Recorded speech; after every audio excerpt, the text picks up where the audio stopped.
இல்லை எனக்கு அவரை திரும்பி துருவ இன்னும் மறுபடியும் சொல்லுங்கள் இன்னொக்க சொல்லுங்கன்னா அந்த கதைக்குள்ளே என்னால் போகவே முடியல.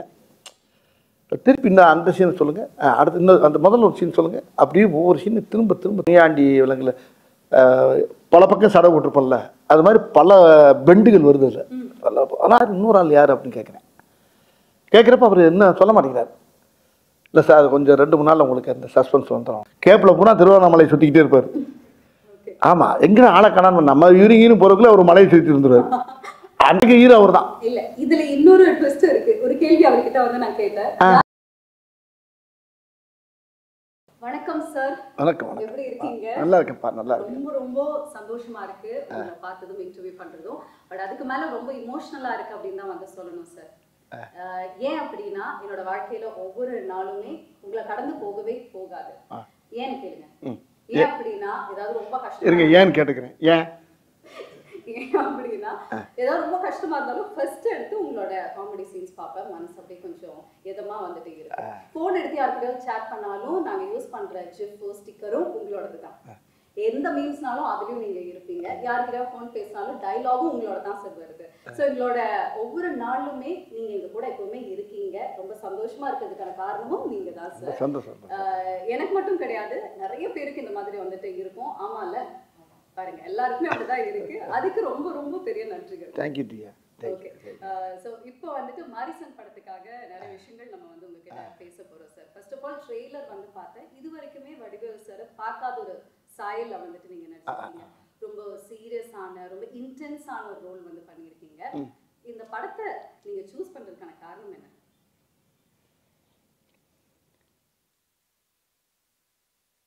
அதான் சார் உங்களோட பவர்ஃபுல் ஐஸ் வந்துட்டு தெரியுது.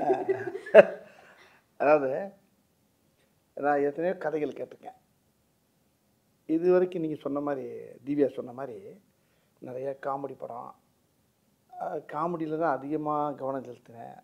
நகைச்சுவையில் போவேன், எல்லாம் பண்ணுவேன். சில கதைகள் வந்து பிளாக் காமெடியோட வரும், சில கதைகள் வேறு மாதிரி இருக்கும். இப்போ மாமன்னன் பார்த்துருப்பீங்க, அது ஒரு மாதிரியான ரெட் ஜெயினில் பண்ணப்படாது. இப்படியே பண்ணிகிட்டு இருக்கும்போது இப்படி மாமன்னன் வந்ததுக்கு முன்னால் எனக்கு இன்னொரு கதை வந்து எனக்கு ஒருத்தர் சொன்னார். இந்த படத்துடைய ரைட்டர் கிருஷ்ணமூர்த்தி. அவர் சொல்லும்போது ரொம்ப நேரம் புரியல எனக்கு. அவரை திரும்பி துருவ இன்னும் மறுபடியும் சொல்லுங்கள், இன்னொக்க சொல்லுங்கன்னா அந்த கதைக்குள்ளே என்னால் போகவே முடியல. திருப்பி இன்னும் அந்த சீனை சொல்லுங்கள், அடுத்து இன்னும் அந்த முதல்ல ஒரு சீன் சொல்லுங்கள், அப்படியே ஒவ்வொரு சீனு திரும்ப அவர்கிட்ட கேட்டு உள்வாங்குறேன். வாங்கினா அவர் எங்கிட்ட போகிறாரு, அப்படி போகிறாரு. இந்த சடை பண்ணும்ல பெண்களுக்கு போன அந்த 3 சடை பின்னால் போடுற மாதிரி பல சடை போடுற மாதிரி இந்த ஒரு படத்தை முனியாண்டி விலங்குல பல பக்கம் சடை விட்டுருப்போம்ல, அது மாதிரி பல பெண்டுகள் வருது இல்லை. ஆனால் கதை பார்த்தீங்கன்னா கேட்க அந்த கதையே வேறு மாதிரி இருக்குது. அது வித்தியாசமான கதையாக இருக்கேன். ரொம்ப நேரம் யோசனைட்டே இருக்கேன். அப்போ திரும்ப ஒரு 1 ஹவர் கேட்கக்கூடிய கதையை ஒரு 2 ஹவர் 3 ஹவர் அவர் கிருஷ்ணமூர்த்தி சார்கிட்ட கேட்குறேன். ரொம்ப வித்தியாசமாக இருக்கு, நல்லா இருக்காரு சார், யார் பண்ணுறாரு அப்படின்னு கேட்டேன். சௌத்ரி சார் சூப்பர் கூட்டிலேருந்து பண்ணுறாங்க சார். அவருடைய கோபுஷர் வந்து முகேஷ் சார் அப்படிலாம் சேர்ந்து எல்லாம் பண்ணுறாங்க.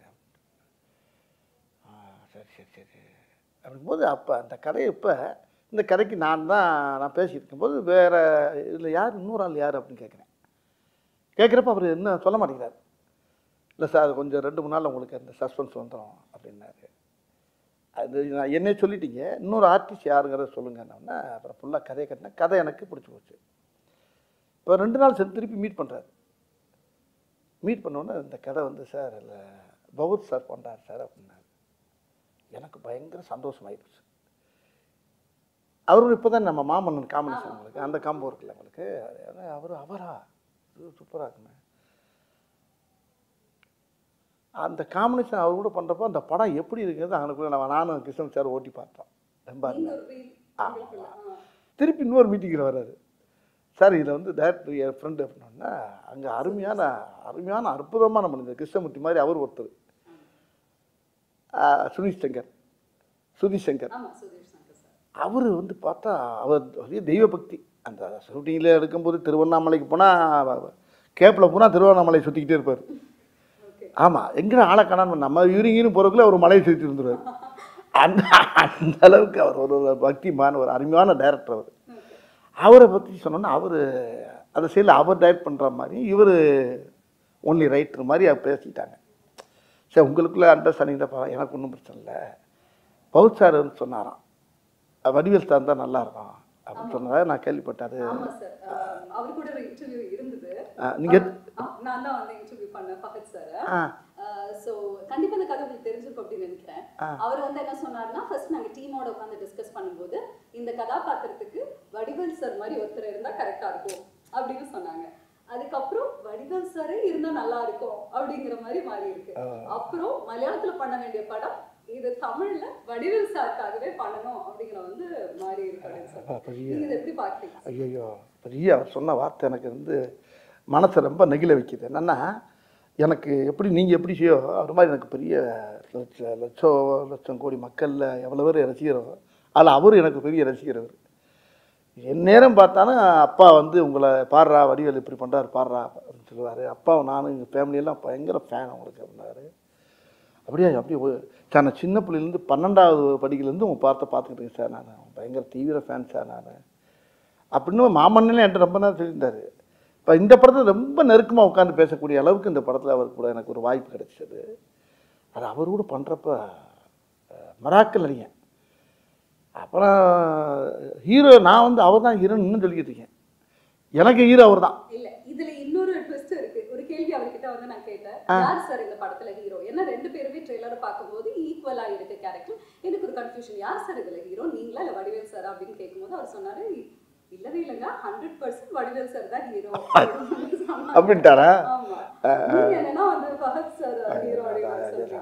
அதான் ஒரு கை இந்த கை 2 கையும் சேர்ந்து கட்டில் தானே சத்தம் கேட்கும். அது மாதிரி அவரு நான் சேர்ந்து இணைந்த கைகள் இந்த மாதிரி அவர் கூட நடித்தது எனக்கு பெரிய பாக்கியம் அப்படிதான் நான் நினைக்கிறேன். ஆனால் அவர் என்ன நினைக்கிறாரு, என்னைய பெருசாக சொல்கிறாரு.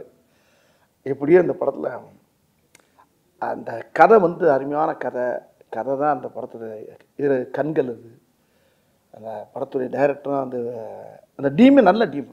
அதான் முக்கியமான ஆள் யாரான்னு கேட்டிங்கன்னா, இப்போ நான் அவர் sir Bhagat sir, director Sudheesh Shankar அவர், கிருஷ்ணமூர்த்தி சார். அதில் இன்னொரு பெரிய விஷயம்னா நம்ம யுவன் சார். ஆமாம், அது நீங்கள் கேட்கறதுக்கு முன்னாடி நான் சொல்லிட்டேனோ. ஆமாம், யுவன் சார் வந்து அந்த படத்தில் அப்படியே தள்ளி இருக்கார். பிரமாமா அவருடைய இசையெல்லாம் கேட்குறப்ப ரொம்ப அருமையாக இருக்குது. அதை விட இன்னொரு ஒரு பெரிய எல்லா டெக்னிக்ஸுமே சூப்பராக இல்லை. இந்த கேமராமேன் ஒரு ஆள் இருக்கார், கலைன்னு ஒரு பேர், உண்மையிலே கலை டைப் உள்ளதார் கேமராமேன் கலை. அந்த படத்தை அவ்வளோ அழகாக அந்த படத்துக்குள்ளே போகிறப்ப ஒரு மலையாள சினிமாக்குள்ளே போய் நடிச்சு வந்த மாதிரியே இருக்குது எனக்கு. ஆனால் தமிழ் படம் தான். அவங்க என்ன தமிழ் வந்து எடுத்துட்டு மலையாளத்துக்கு போகுது. இப்போ அந்த கதையுடைய போக்கு அது எல்லாம் பார்த்தா நேச்சுரலாக இருக்குது. அந்த லொக்கேஷன் போனப்போ எல்லாம் நான் கேரளா போயிட்டு வர மாதிரியே இருக்கும். நம்ம ஊரில் தான் எடுக்கிறாங்க எல்லாம். இல்லை அம்பாசமுத்திரம் அங்கிட்டு இங்கே போகிறாங்க, இங்கே திருவண்ணாமலை போகிறாங்க. போனால் ஒவ்வொரு லொக்கேஷன் பார்த்தீங்கன்னா இங்கே ஒரு 35 கிலோமீட்டர் 40 கிலோமீட்டர் மலைக்கு அடியில் அடிவாரம் யானை வர்ற ஏரியா அங்கிட்ட தான் போய் எடுக்கிறது.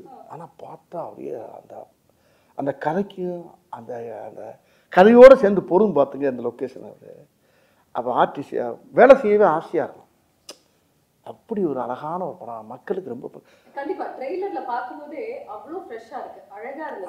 சீன்ஸும் ஃப்ரேம்ஸும் அதுல உங்க எல்லா பேருமே உள்ள ஆடியன்ஸே கதைக்குள்ள வந்துட்டான் பண்ணா படத்தை வெளியே போக முடியும்.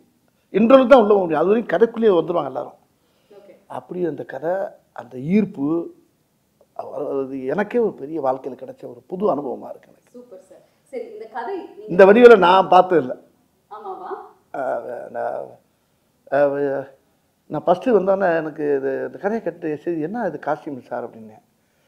அப்போ கிருஷ்ணமூர்த்தி சார் தான் வந்தார், ரைட்ரு. வந்து ஒரு சில்லு எடுத்தார், ஒரு ஃபேன் செட்டு போட்டு இன் பண்ணி நிற்கிறேன். இந்த தான் ஒரு சில்லு போட்டு நிற்கிறேன். எனக்கு இந்த ஒரு சில்லு போதும் சார் அப்படின்னாரு. என்ன சார் நிறையா எடுப்பாங்களேண்ணா? ஒன்று இதான் சார். ஓகே சார் அப்படின்ட்டாரு. இல்லை இன்னொரு 10-20 எடுங்க வேற மாதிரி இடமா என் மைண்டு மாறிடுச்சு சார் இதுதான் அப்படின்னாரு. இப்போ இந்த கெட்டப்பில் என்ன பார்க்குறாரு. அப்போ நான் என்ன பார்க்குறேன், மாமன்னனுக்கும் இதுக்கு ரொம்ப சேஞ்சு கிடைக்கல உங்களுக்கு. ஆமா டெஃபினட் அது ஃபுல்லாக வேட் ஷர்ட்டோட வருது, இது ஒரு ஃபேன் போட்டு ஒரு இன் பண்ணி ஒரு பேக்கோடு இருக்காரு. பட் இவர் கேரக்டர் அவர் கேரக்டர்னு பார்க்குறப்ப எனக்கே ஒரு புதுசாக இருந்துச்சு. ஒரு ரொம்ப வித்தியாசமான ஸ்டைல்ல நான் முதல்ல சொன்ன மாதிரி உங்களுக்கும் ஒரு டிஃபரெண்டான எக்ஸ்பீரியன்ஸ், உங்களுக்கும் அந்த மாதிரி தான் இருந்திருக்கு. ஆமாம்மா, நானே ஆடியன்ஸ் என்ன படம் பார்க்கல, நான் நடிக்கும்போது அந்த ட்ரெயிலரை பார்க்கும்போது எனக்கே என்ன கேட்டாங்க, ட்ரெயிலர் பார்த்தீங்களா சார் என்ன கொச்சா என்ன கண்ணை கட்டுறது என்ன புரியல, வித்தியாசமாக இருக்குது அப்படின்றது ரொம்ப பெருமையாக இருந்துச்சு எனக்கு. ஓகே, இந்த கதை வந்து நீங்க கேட்கும் பொழுது எந்த விஷயம் அப்போ கண்டிப்பா இந்த கதைக்கு மேக்டா இருக்கேன், நான் இதை கண்டிப்பா பண்ணணும் அப்படின்னு எந்த பாயிண்ட்ல உங்களுக்கு தோணுச்சு சார்? ரொம்ப அருமையான கேள்வி இது. இந்த கேள்வி தான் இந்த பேட்டியிலே ரொம்ப முக்கியமான கேள்வின்னு நினைக்கிறேன். இது எப்படின்னா, இன்னைக்கு இருக்க காலகட்டம், இந்த இந்த நிகழ்காலம் இன்னைக்கு இருக்க, நம்ம இதுக்கு முன்னால் இருக்கிறது வேற மாதிரி இருந்துச்சு, நம்ம வேற மாதிரி பண்ணாங்கிறதெல்லாம் வர விஷயம். இன்னைக்கு காலங்களில் இன்னைக்கு இருக்க இளைஞர்கள் மத்தியில் இன்னைக்கு நிறையா இன்னைக்கு வந்து இந்த இந்த இந்த கதை ரொம்ப ஒரு சமூக விழிப்புணர்வை ஏற்றக்கூடிய சொல்கிற அளவுக்கு இந்த கதையில் அந்த திரைக்கதை அமைஞ்சிருக்கு. ஆமாம், பொதுவாகவே இப்போ நானும் ஹீரோ கிடையாது, யாரும் கிடையாது கூட வச்சுக்கோங்க, இந்த கதை தான் ஹீரோ. அவ்வளோ அற்புதமான விஷயத்த டைரக்டரும் கதாசிரியர் இந்த படத்தை ரொம்ப அருமையாக இயக்கியிருக்காங்க. ரொம்ப முக்கியமான விஷயம் என்னென்னா, மக்கள் இந்த படத்தை பார்க்குறப்ப ஒரு ரொம்ப பேருக்கு ஒரு பெரிய விழிப்புணர்வாக இருக்கும். அது ஒன்று. இதில் நடிச்சிருக்க ஆர்டிஸ்ட் அத்தனை பேருமே இந்த கதையோட பின்னி பிணைஞ்சிட்டாங்க. எல்லா பேருமே இதில் பவுட் சார் கிடச்சது வந்து இந்த படத்துக்கு அது இன்னும் மெருகேற்றி இருக்குது. அதுதான் இன்னொன்று அந்த இப்போ இந்த ட்ரெய்லரை பார்த்து எல்லோரும் ஆளுக்கு ஒரு கதை எழுதுறாங்க, ஒவ்வொரு கதையாக எழுதிட்டு வர்றாங்க. இப்போ அந்த கதையில் 4-5 கதை எங்களுக்கு கிடச்சிருக்கு. அதே டைரக்டர் ஆட்டையை போட்டு பண்ணலாம்னு இருக்காரு. ஆமாம், செகண்ட் பார்ட் தேர்ட் பார்ட் இல்லை அவங்க சொன்னது அது புதுசாக இருக்குது, அது ரொம்ப இன்ட்ரெஸ்டிங்காக இருக்குது. ட்ரெய்லரை வச்சு அவங்க ஒரு கதை சொல்லிட்டு இருக்காங்க, இது நல்லா இருக்கே, இது அது இது அதோட இது ஒரு ஒவ்வொன்றும் ஒரு மாதிரியாக இருக்குது. ஆனால் அந்த கதையில் இருக்க விஷயங்கள் வந்து மக்களுக்கு ரொம்ப படமாக நீங்கள் பார்க்குறப்ப அந்த ஆடியன்ஸ் எதிர்த்து கை தட்டுற அளவுக்கு அந்த படம் அந்த இயக்கியிருக்காங்க. ஆமாம், இந்த படத்தில் சஸ்பென்ஸாகவும் நிறைய விஷயங்கள் ஆமாம், பொறுத்து வந்து பார்க்கணும். ஓகே, நீங்கள் இந்த படத்தில் நடித்த நடிகர்கள் பற்றி சொன்னீங்க. முக்கியமாக நம்ம கோவை சரளமாவும் வந்து நடிச்சிருக்காங்க. உங்களோட காம்பினேஷன் பல வருடங்கள் கழிச்சு ஸ்க்ரீன்ல பார்க்குறேன். அவங்க கூட சேர்ந்து இல்லைனாலுமே இந்த படத்தில் அவங்க ஒரு வித்தியாசமான கேரக்டர் அவங்க பண்ணியிருக்காங்க. ரொம்ப சீரியஸாக பண்ணியிருக்காங்க. அவங்க ரொம்ப நல்லா பண்ணியிருக்காங்க. அவங்க சும்மாவே அவங்க வந்து பிறவி ஆர்டிஸ்ட். அவங்கள சொல்லவே வேணும் உங்களுக்கு. அவங்க எந்த கேரக்டர் கொடுத்தாலும் அசத்திட்டு போகிறாங்க. அதான் சொல்ல, தமிழ் சினிமாவில் அவங்க இன்னொரு மனோரமா மாதிரி வச்சுக்கலேன். அவங்க இந்த படத்தில் வேற மாதிரி அவங்க பண்ணியிருப்பாங்க. சூப்பர். ரொம்ப வருடங்கள் கழிச்சு நீங்கள் இந்த படத்தில் நடிக்கும்போது அனுபவம் எப்படி இருந்தது சார் அம்மா கூட?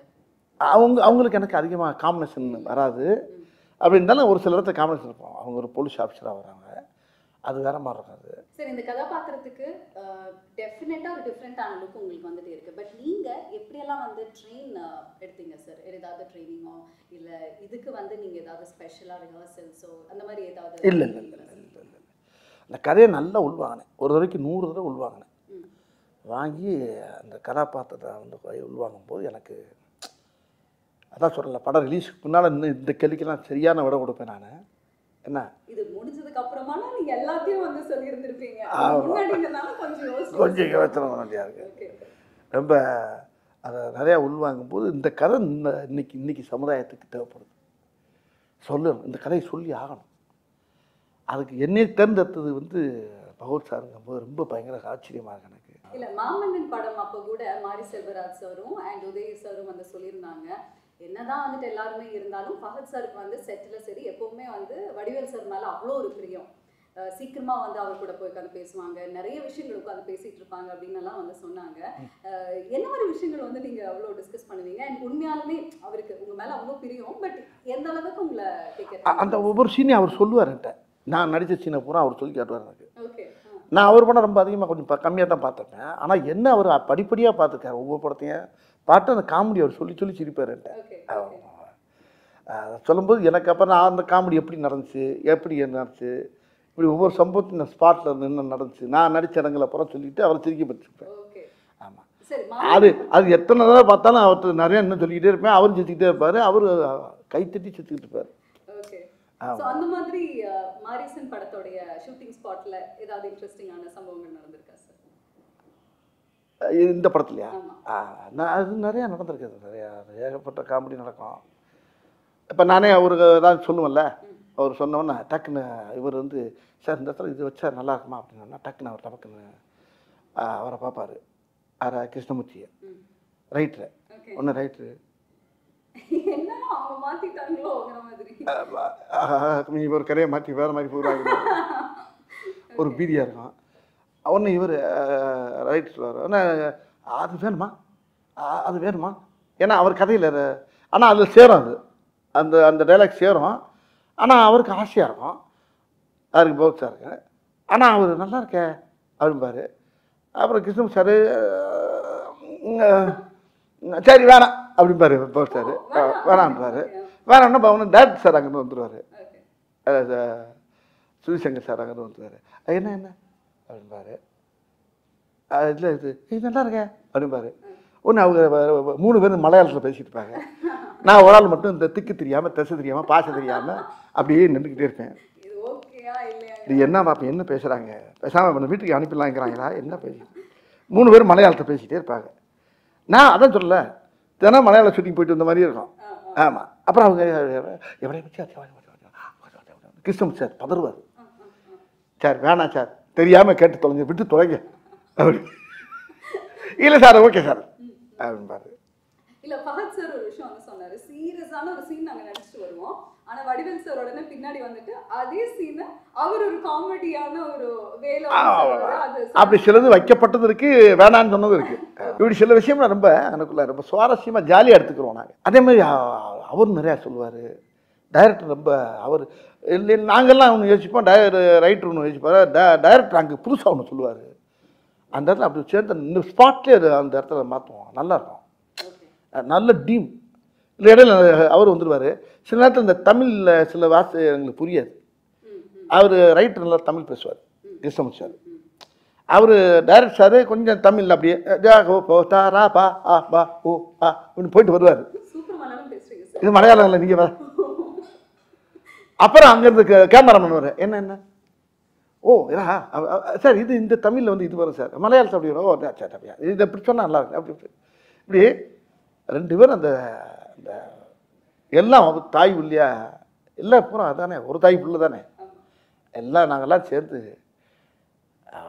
2 மொழியும் சேர்ந்து அதில் விளாண்டுருப்போம் பாருங்கள். பிரமாமா உண்மையிலே நல்ல அனுபவம், நல்ல படம், மக்களுக்கு சொல்ல வேண்டிய ஒரு நல்ல விஷயத்தை விழிப்புணர்வாக்குற அளவுக்கு ஒரு படத்தை கொடுத்துருக்காங்க. Super sir, very nice. இதுல ரொம்ப ஒரு டீப்பான விஷயம் என்னன்னா, அல்சைமர்ஸ் பேஷண்டா வந்து நீங்க நடிச்சிருக்கீங்க, அதாவது மறந்து போற ஒரு விஷயம். ஸோ அந்த மாதிரி கதையை தாண்டி நிஜ வாழ்க்கையில நீங்க ஏதாவது மறந்து போய் எங்கேயாவது மாட்டின அனுபவங்கள் இருக்கா? நல்ல வார்த்தை அது. இது எப்படின்னா, எல்லாருக்குமே இந்த வியாதி இருக்கு, எல்லாருக்குமே அந்த வியாதி இருக்கு. இந்த வியாதி இல்லாதவங்களே கிடையாது. ரொம்ப பேரும் இது ரைட்டர் வந்து என்கிட்ட சொன்னபோது கிருஷ்ணன் சார் சொன்னாருங்க. இப்போ பொதுவாக பாருங்கள், நம்ம வீட்டில் நம்ம இல்லை நம்ம அம்மாவாக இருக்கணும், ஒய்ஃபாக இருக்கணும், யாரும் அந்த கார் போயிட்டு இருக்கணும் 50 கிலோமீட்டருக்கு அங்கிட்டு, ஐயோ வீட்டை அதை மறந்து வந்துட்டு, ஐயோ ஐயோ வண்டியை தப்புங்க, இதை வச்சுட்டு பேக்கை வச்சுட்டு வலையில் வச்சுட்டு அப்படி ஒரே ஒன்று பார்த்தா அவன் டிரைவர் என்ன செய்யாது அவன் ஓட்டிக்கிட்டு இங்கே ஃபேமிலி கத்துற பாட்டு ஒரே ஏதோ ஒரு பேக்கை வச்சுட்டு வந்தாலாம், அவன் ஓரமாக வண்டியை நிப்பாட்டிட்டான். ஏப்பா எப்படி கொண்டு வர முடியுமா, எங்கள் 70 கிலோமீட்டர் வந்தாச்சுங்க. இப்படிலாம் நடக்கும், நிறையா பார்த்துப்போம் வாழ்க்கையில், எல்லார் வீட்லேயும். எல்லார் வீட்லையும் அது பெரிய ஒரு முக்கியம். அந்த மறக்கிறது ரொம்ப. இப்போ பாருங்கள், நான் இப்போ காரில் வந்துருந்தேன், துண்டை மறந்துட்டேன். இந்த துண்டை வீட்டில் வச்சுட்டு வந்தா கையில் துண்டு இல்லாமல் இருக்க முடியாரா, ஐயோ அந்த தவளை காணாமடான்னு சொல்லிட்டு வந்தேன். வெளியே வந்து பார்க்குறேன், டவுசர் பையில் இருக்குது, இங்கே தான் இருக்குது. அந்த ஆட்டை தோலில் போட்டு தேடுவாங்கல்ல, அது மாதிரி நிறைய விஷயங்கள் மறதிங்கிறது வந்து வாழ்க்கையில் மனுஷனோட ரொம்ப கலந்துருச்சு இன்னைக்கு. அப்போ அந்த மறதிங்கிறத எப்படிங்கிறத அந்த இடத்துல அது எனக்கு இந்த கதையில் வந்து ரொம்ப உதவியாக இருந்துச்சு. ஓகே, நிஜ வாழ்க்கையில் என்ன சார் நினைக்கிறீங்க? இது ஒரு பர்சனல் குவெஸ்டன். மறந்து போகிறது வந்துட்டு அது ஒரு பாசிட்டிவான விஷயமா இல்லை அது ஒரு நெகட்டிவ் அப்படின்னு நினைக்கிறீங்களா? ஏன்னா நிறைய சம்பவங்கள் நம்ம மறந்தா போதும் அப்படின்னு வந்து தோணும். அதனால நிறைய நெகட்டிவும் இருக்கு. பட் நீங்க எப்படி சார் இதை பார்க்குறீங்க? ஆமாம், அது மறதிங்கிறது வந்து பெரிய ஆபத்தான விஷயம் தான். மறதிங்கிறது எவ்வளோ பெரிய விஷயம். டைரக்டர் என்கிட்ட சொன்னார், முதல்ல நேரத்தை மறக்கிறது, அப்புறம் இடத்த மறக்கிறது, அப்புறம் தன்னை மறக்கிறது. தன்னை மறந்தாச்சுன்னா உயிரோடு இருந்து பிரயோஜனம் இல்லை. அப்படி ஒரு வியாதி எனக்கு இந்த படத்தில். அதுக்கப்புறம் கல்யாணம் எனக்கு அப்படி ஒரு வியாதி எனக்கு அந்த படத்தில் இருக்குது. அதைத்தான் நானும் படத்தை பார்க்கணும்னு ஆசையாக இருக்கேன். இன்னும் பார்க்க நான் ட்ரெய்லர் பார்த்துட்டு தான் இருக்கேன். ஏன்னா இந்த ட்ரெய்லர் பார்த்ததுக்கு அப்புறமாவே ரொம்ப ஆசை இருக்கு, எப்படி கதை போகும், இவங்க ரெண்டு பேரும் காம்பினேஷன். ஆக்சுவலி இந்த ரெண்டு பேருக்குள்ள என்ன காம்பினேஷன்ல வந்து டிராவல் பண்ணி, ஏன்னா அவர் திருட அப்படிங்கிறது வந்து தெரிஞ்சிச்சு ட்ரெயிலே, நீங்க ஒரு பேஷண்ட். பட் இவங்களுக்குள்ள இருக்கக்கூடிய அந்த ஒரு உறவு என்ன, எப்படி போகுது, எப்படி முடிய போகுது அப்படின்னு தெரிஞ்சுக்கிறதுக்கு எங்களுக்கு ரொம்ப ரொம்ப ஆவலா தான் இருக்கு. நீங்க வந்து சொன்னீங்க லொகேஷன்ஸ் எல்லாம் அவ்வளோ அருமையா இருக்கு, சூப்பரா இருந்ததுன்னு. முழுக்க முழுக்க ஒரு ரோட் ட்ரிப் கதை மாதிரி வந்துட்டு ஃபீல் ஆகுது. அந்த மாதிரியா சார்? நீங்கள் அப்படி பேசிட்டே கதையை பூரா கேட்குறீங்களா இப்போ? ஆமாம், படம் பாருங்க. படத்தை பார்த்துட்டு அடுத்து இன்னொரு பேட்டி வெட்டி உள்ள இருக்குல்ல. இப்போ இன்னொரு விஷயம் என்னன்னா, இப்போ சௌத்ரி சார் எனக்கு பேசினார். இப்போ உங்களை பேசுறதுக்கு முன்னால் என்கிட்ட பேசினார். இந்த படத்துடைய producer super good Choudary sir பேசினார். வடிவேல் படத்தை பார்த்தேன், பயங்கர சந்தோஷமாக இருக்கேன் நான். ஆனால் என்ன சௌத்ரி சார் என்ன ராமாவடியில் 98வது படம் அது. எனக்கு ரொம்ப ரொம்ப ரொம்ப ரொம்ப ஹாப்பியாக இருக்கேன் ஐயா நான். ஆமாம், நல்லா பண்ணியிருக்க, பகுத்து நல்லா எல்லாமே நல்லா பண்ணியிருக்கீங்க. நான் சொன்னேன், தமிழ் சினிமாவுடைய ஜாம்பவான நீங்கள் தான். ஒரு கதையை செலக்ட் பண்ணால் சாமானியமாக செலக்ட் பண்ணி அதை வந்து ஓகே சொல்ல மாட்டேங்க. அப்படியே ஓகே சொன்னாலும் ஒரு ஆளை கூப்பிட்டு பாராட்டுறது ரொம்ப ரேர் எனக்கு தெரிய. ஆமையா, உனக்கு தெரியுமில்ல என்னை பற்றி, நான் உன்னை கூப்பிட்டு பாராட்டுறேன்னா எனக்கு அவ்வளோ உன்னை பாராட்டுன்னு 2 நாளாக உன் நம்பரை கேட்டு நான் பேசி தேடி ஒரு கேட்டுக்கிட்டேன். அதனால ஒன்றே பிடிக்க முடியல, நீ கொஞ்சம் பிஸியாக இருந்த ஒரு அப்படின்னாரு. அப்போ நான் அந்த பிரபுதேவா படத்தில் டிஸ்கஷனில் நானும் போய் கொஞ்சம் கலந்து போய்கிட்டு இருக்கேன். பவர் நானும் பண்ணுறேன் ஒரு படம். ஆமாம் ஆமாண்ணே, ஆமாம் ரொம்ப நல்லா இருக்கு அப்படியில. அது பெருவாயால் சொல்கிறது வந்து பெரிய தேசிய அவார்டு கிடைச்ச மாதிரி எனக்கு. அந்த படத்தை அவர் பாராட்டினது தான் எனக்கு வந்து பெரிய வெற்றி இந்த படத்தை. சரி, இந்த படத்துல இருந்து மக்கள் வீட்டுக்கு போகும்பொழுது என்ன மாதிரி ஒரு எக்ஸ்பீரியன்ஸ் இருக்கும்னு நினைக்கிறீங்க? அதனால் முழுமையாக ஏற்றுக்குறாங்க அந்த படத்தை. படத்தை ரொம்ப ரசிப்பாங்க. இது இந்த அதான் சொல்லலை, இந்த படம் வந்து முக்கியமாக அன்றைக்கி வந்து ஜனங்கள் மத்தியில் அது வந்து ரொம்ப பெரிய உஷாரம் உண்டாக்கும். ஜனங்கள் மத்தியில் ஒரு விழிப்புணர்வு வரும், பெரிய உஷாரம் உண்டாக்கும். பெரிய ஒரு மாதிரியான ஒரு படம் அது. காத்திருப்போம். அண்ட் உங்களுக்கு மாரிசன் படம் எந்த அளவுக்கு ஸ்பெஷல்? மாரிசன்ற டைட்டில் எனக்கு ரொம்ப வித்தியாசமாக இருந்துச்சு. டைட்டில் என்ன வச்சுருங்கப்ப அப்போ டைரக்டர் இவரும் சேர்ந்து சொன்னாங்க மாரிசன். மாரிசன்கிறது மீனிங் என்னன்னு கேட்டேன் நான். அதுக்கு மீனிங் சொன்னார். அதுவும் அந்த ராமாயணத்தில் வந்து அந்த சீதையை கடத்தும் போது மானா மாறி உள்ளே போகும்ல, அந்த கேரக்டர், அது பேர் தான் மாரிசன்னார். இதெல்லாம் எனக்கு தெரியாது, நான் ராமாயணம்லாம் படிக்கலாமா. அவர் சொன்னார் அந்த அந்த டைட்டிலுக்கு இந்த கதைக்கு என்னங்க போனால் இந்த டைட்டிலை வச்சு கதை கேட்டேன் நான். அப்போ நீ கேட்ட கேள்வி என்ன அதான் கேட்டீங்க. இப்போ நீங்கள் கேட்டது இந்த அதான் அந்த டைட்டிலுக்கு ஏற்ற இந்த கதை வந்து ரொம்ப ஆப்டாக இருந்துச்சு. அந்த கதை அது ரொம்ப என்னை ரொம்ப பாதிச்சிருக்கு. இந்த படம் எனக்கு ரொம்ப பிடிச்ச கதை. ரொம்ப என் வாழ்க்கையிலே இது பெரிய வரலாறு மாதிரி இருக்குன்னு நினச்சிங்களேன். எனக்கு இது பெரிய ஒரு பெரிய மைல்கல். இது எத்தனையோ படம் பண்ணிக்கேன், வரிசையாக பண்ணிகிட்டே வந்திருக்கேன். ஒவ்வொரு படத்தில் புலிகேஷ் பண்ணியிருக்கேன், அது ஒரு பெரிய படம். மாமன்னுக்கு அப்புறம் நீங்கள் ஜம்ப் பண்ணி வந்த மாரிசன். இப்போ என்ன கேட்டினா ஒவ்வொரு படமும் இப்போ எனக்கு எல்லாமே கலந்து வருது. இப்போ ஒரு கேரக்டர் ரோல் வருது. நல்ல இப்போ சுந்தர்ஜி படம் பண்ணோம்ல யங்கர்ஸு, அது ஒரு நல்ல காமெடி படம். அது இப்படி இன்னும் மாறி ஒரு கதையை பூரா செலக்ட் பண்ணி தான் பண்ணிட்டு வரேன் நான். அந்த செலக்ஷனில் இந்த கதை வந்து எனக்கு கிடைச்ச பெரிய பாக்கியம்னு நினைக்கிறேன். கண்டிப்பாக சார். ஏன்னா இப்படி ஒரு கதாபாத்திரத்தில் உங்களை பார்த்தது கிடையாது. அது அவர் கூட அது ஆமா அவங்க காம்பினேஷன். ஆமாம், அவர் காம்பினேஷனில் கிடைச்சது வந்து இன்னும் எனக்கு ரொம்ப சந்தோஷமா இருக்கு. நீங்க ரெண்டு பேருமே அதுவும் சௌத்ரி சாருடைய தயாரிப்பில் அது நம்மளுக்கு கிடைச்சது. அந்த டீம் அவரும் பெரிய ரொம்ப சூப்பரான காம்பினேஷன் சார். ஏன்னா சுதீர் சார் டைரக்ஷன்ல, கிருஷ்ணமூர்த்தி சாரோடைய ரைட்டிங்ல அண்ட் ஃபஹத் ஃபாசில் சார் கூட நீங்க இணைந்து நடிச்சிருக்க இந்த காம்பினேஷன் பார்க்கிறதுக்கு ரொம்பவே அவளோட வெயிட் பண்ணிட்டு இருக்கோம். ஸோ படத்தை பார்த்ததுக்கு அப்புறமா இன்னும் நிறைய விஷயங்கள் உங்ககிட்ட வந்து பேசலாம். நன்றி, தேங்க்யூ வெரி மச் சார்.